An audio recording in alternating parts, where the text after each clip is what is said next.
Today we're going to show you how we get the frames out for the skiff out of the stock that we've got here. Now this is the same stock that we've been using on the rest of the boat, and this particular piece is about 1.25 inches thick. The center of the tree was right about here. You can tell by the annual rings right here. The least favorable piece out of the whole piece would be this center cut right here. So basically I'm planning on getting 2 frames on this side of center and 2 frames on this side of center, and I don't think that'll be any problem. The thing I'm not going to do is rip big long strips like I did for the chines or anything. That was there was special reasons why I did that, and I explained them. Now there's special reasons why I'm going to cut the frames differently. I'm going to cross cut the frames off first off this stock at about 36 inches long for the frames up forward, a little bit longer than all the frames back aft. Then I'm going to take a yardstick here, aluminum yardstick, and place it near the edge here.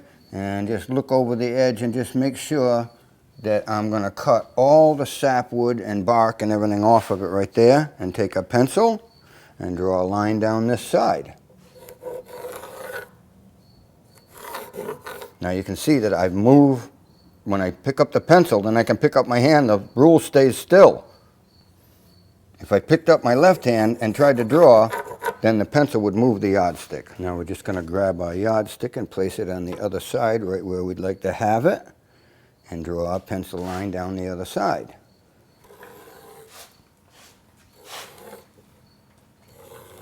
Like so.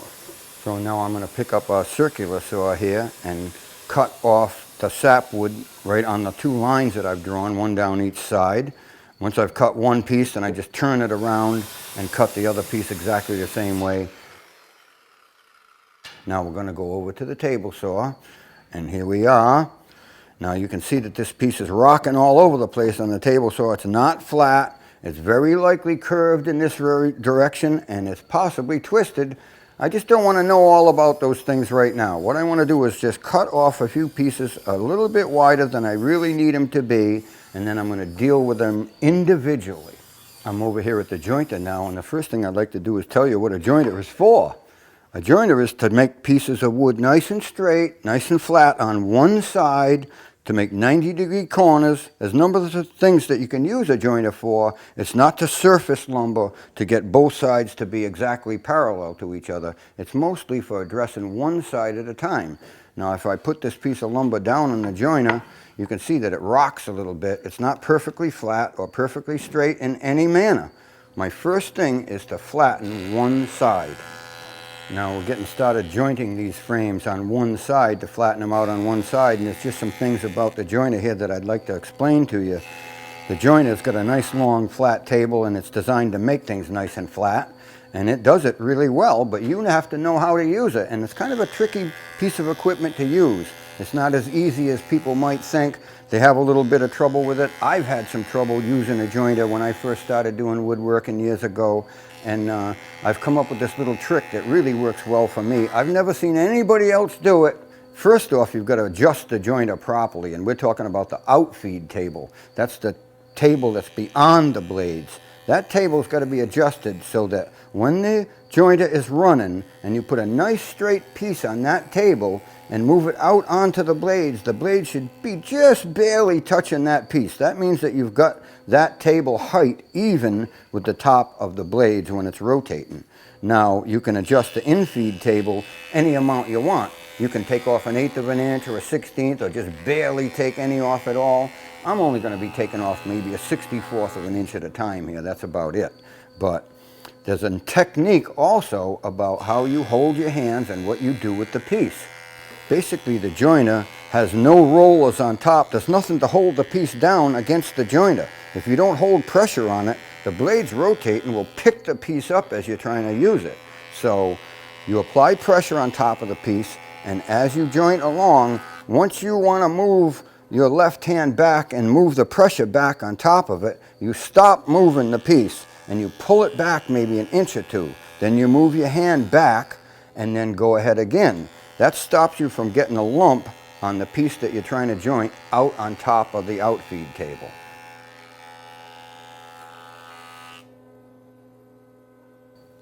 So now we've got one nice flat side, and that's going to be our control side. Everything's kind of come off of that. we're going to rotate it now 90 degrees and put that first side against the fence nice and flat. And as we're jointing it now, we're going to make sure that we hold that side nice and flat against the fence and push it over the blades. And what it's going to do is give us one nice flat side and one jointed edge 90 degrees to that side. Now we're going to head over to the table saw and rip them at 2.5 inches. I'm using my left hand here to hold a downward pressure because just like the joiner, it wants to push the piece up in the air as you cut. You have to have something holding that piece down tightly as you're ripping. I'm using my left hand for that, to hold it down and against the fence, and I'm using my right hand to do the pushing. Now we're going to take the first piece here and we're going to put it about halfway through the planer, and we're going to crank the planer head up a little bit too high so it won't touch the thing whatsoever, and it's just swimming around in there like that. We're going to turn the planer on, then we're going to lower the planer head until it just starts feeding the piece. We'll lower it a little bit more and it'll start cutting.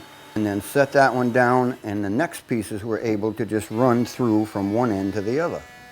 We're going to continue running these pieces through the planer until they plane and surface the piece one end to the other. And I know at that point they're still over 1.1 inches thick. So I'm going to take a rule and I'm going to measure them, and they measure out about 1 3/16 inches. So we got 1/16 of an inch to go.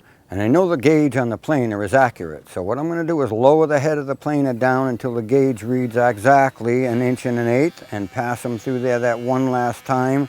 And now they should all be surfaced to 1 1/8 perfectly. So here's one of the many frames that we've gotten out of stock right here. They're complete on 4 sides right now. They're 2.5 inches across by 1 1/8 inches thick. And the next thing we want to do is cut that little corner out to accept the chine log. Now here's one that's been complete right here. And you can see it's got that little rounded corner that I like inside here, pretty much just for appearance. And I've rounded the bottom end of it so it doesn't damage your boot, so I have lines get caught on it and different things like that. And I'd kind of like to show you how I go about it. It has to be done very quickly and very easily with a small amount of effort as entirely possible, and they want to come out all exactly identical because we don't want to make them all different and then have to fit them when we get to the boat. We want them done when we go over to the boat and hang them.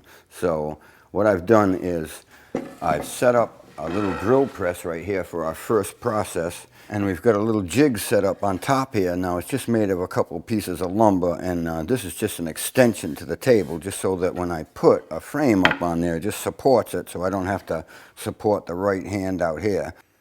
Now up on the press here, I've got another piece of wood set up like a little fence here, and basically I'm going to use that to just hold the lumber up against that. And I've got a stop on the end here that controls the length of the cut right there like so, and it's got a little space under it here. It just makes it easy for me to get the sawdust out of this corner, because every time I cut this, it's going to end up with sawdust in here, and I've got to lean over and blow it out of there or sweep it out of there or do something. I can't have any in there because each time I put a piece down there, they'll come out different. The hole will come out in a different spot. I don't want that. The whole idea is to make them come out all identical. Now, let's just push it up against the stop and turn on the press and get started.